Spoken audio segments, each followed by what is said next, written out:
Hey people, Philip Blank here, and today in this video we're going to be walking through the Dodge Demon 170 controversies. Now, the Demon 170, as you're aware, Dodge has announced is a 1,000+ horsepower version of the original Demon, and they achieved this by taking the Demon engine, adding an even larger supercharger, trying to cut some weight here and there, and then beefing up most of the components through the driveline to release what is the Demon 170. So we're going to talk about some of the issues and a lot of the controversies that come up through this release, how Dodge has really made this a worse spot for them, but getting into the car. Now, the Demon 170 is going to be an absolute monster of a car, putting out 1,025 peak horsepower and 945 pound-feet of torque. This is insane for a production car, one, at the price entry of what MSRP was supposed to be $99,000, but for those who can actually get their hands on it, it's going to be an absolute blast. So quick overview of the car itself. The Demon 170 is taking this original Demon, and then they went through, reinforced the camshafts, the heads. They really took any of the weaker aspects, which already were pretty incredible in the Demon engine, and put a larger supercharger on it. They increased the strength of the driveline, added extra splines, shot panes from the rear gearing to make sure it can handle that peak horsepower. In addition to this, they pulled off the extra wide fenders that the original Demon had and put the stock fenders that the normal Hellcat has on it. This is because they narrowed out the front tires on the Demon, shaving weight by using a thinner tire up front. You don't have to put the pancake wheels on that came with the Demon crate, but then the rear wheels is where they have the sticky Mickey Thompsons. Now overall, losing this extra body weight and the extra wheel weight, they did add it back from those engine reinforcements. The Demon 170 will weigh a bit more than the original Demon. Now, we are very fortunate to get a 170 on order. Sadly, they discontinued the yellow color here, so won't be able to match. Same with the TRX. But we've got that ordered, and then the VIN is going to match this original Demon we got here. On this Demon, you got to do some weird things. You got to be running premium race fuel. You got to switch out your ECU and add those pancake tires in the front to get the times and output of horsepower that the Demon claims. With this new 170, running your E85 ethanol-based fuel will get you your peak 1,025 horsepower without having to deal with the premium or any of this extra. Now, to get the track times that Dodge is claiming for the Demon to get below your 9-second launch, you're going to be having to have an extremely prepped track and somebody who's well trained in the launch of how to use this car. Along with this, the car itself running a sub 9-second, you're not going to be able to qualify in most competitions simply because the car does not have a built-in roll cage, and we still have yet to hear back from the rules going to be coming around that. And then your car also requires a parachute, which Dodge will happily supply from their aftermarket parts. Now, starting to get into the controversies of this car. First off, when the original Demon was released, Tim Kuniskis, the CEO of the time, said, "This is it. We have done it. 840 horsepower, mic drop, we are done. This is now going to be switching over to EVs, and this is really the last salute to the incredible gas V8 engines out there." A lot of people tried to hurry and buy up this car, saying, wow, this is going to be an icon. 840 horsepower in an American muscle car from production, it was just unheard of. They released 3,000 of them, and they were just instantly sold out. It was very difficult to get your hands on one of these, and for good reasons, just because the car is so iconic, a blast to drive, and really just an incredible feat of engineering. Now, reinforcing this on multiple occasions after this, they did announce, nope, that was the end. This is the source of most people's annoyance from the current Demon owners that, hey, you told us this was the end. Why are you now making a Demon 2 on top of that? For me, it was expected and almost hoped for that they would be making 1,000+ horsepower just to draw the line in the sand and say, hey, we're making history here. 1,000 horsepower gas engine, we're done. To me, progress is part of engineering, and the 170 is a lot more significant in saying, hey, we broke 1,000 horsepower, we are done. Now, there is a chance Dodge could always come back up that, but for their last call series they've been doing, the 170 is, as for all foreseeable instances, the end. So with this release on an incredibly engineered car, Dodge could have done a much better option of how they released this car by simply giving it a different name. They told the Demon owners, nope, your Demon is special. There's going to be no more of them. They could have gone through and called it the Ghoul. They could have called it the fan favorite of the Angel, kind of being the end. But they went and said the Demon 170. So the name 170 is coming from the 85 ethanol flip that to the proof, and that's 170 proof, and that's where they're getting this name. Also on the hood scoop bezel, you'll have the word saying alcohol injected. So Dodge is really proud of the fact that it's running this E85. Most people don't care about it that much as opposed to just the name itself. So they should have gone with something other than the 170 for a Demon 170. And then they could have just avoided an entire, potentially lawsuits of people coming out saying, you told us this was the end of the Demon, and now here's a Demon 2.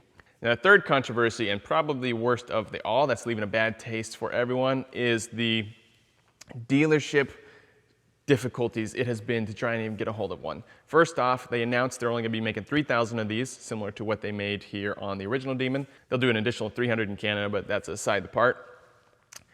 Dodge announced the Demon and said that it is an MSRP of $99,000. Absolute insane deal for a 1,000 horsepower production car. Obviously with the packages, you bump it up, it can get up into 130s, 40s, fully loaded. When they announced this, everybody's like, wow, that is going to sell out instantly.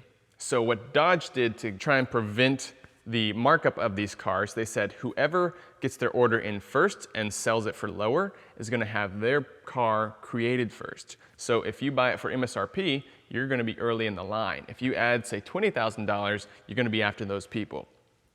Instantly, they released it, and that day, across the US, things were sold out.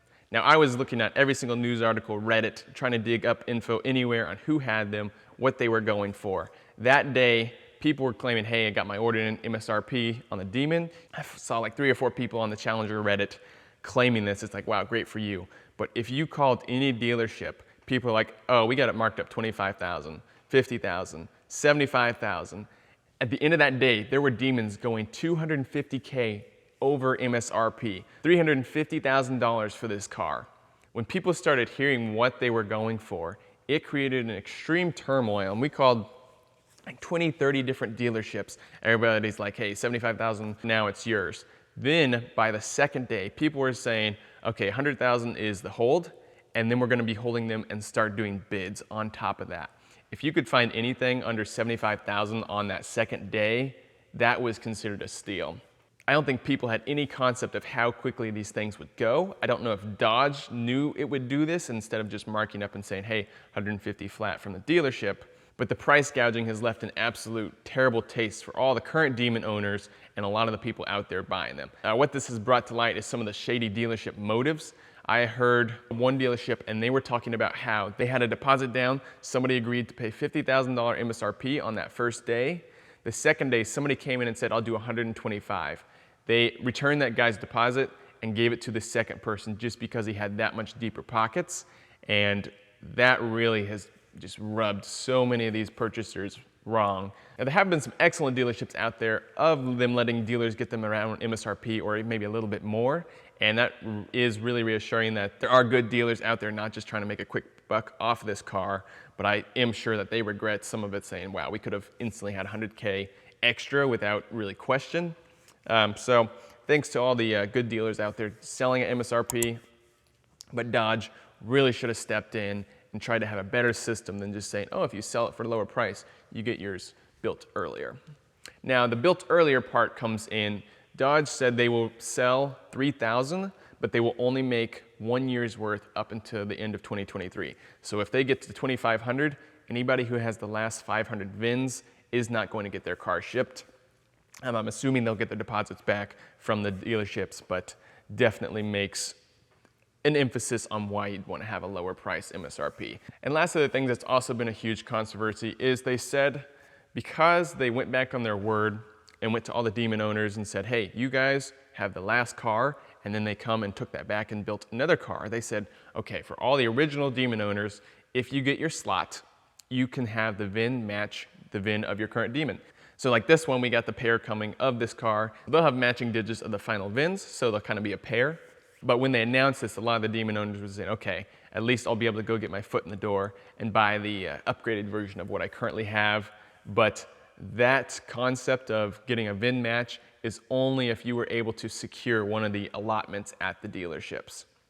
Now, some of the people who bought the original Demons coming in around, say, $90,000, $200,000 or $300,000 for the Demon 170 is most likely out of pocket. So a lot of the Demon owners who were expecting to say, hey, at least I'll get a pair. I'll be able to match them. And that's only been a reality for some of the very few people out there.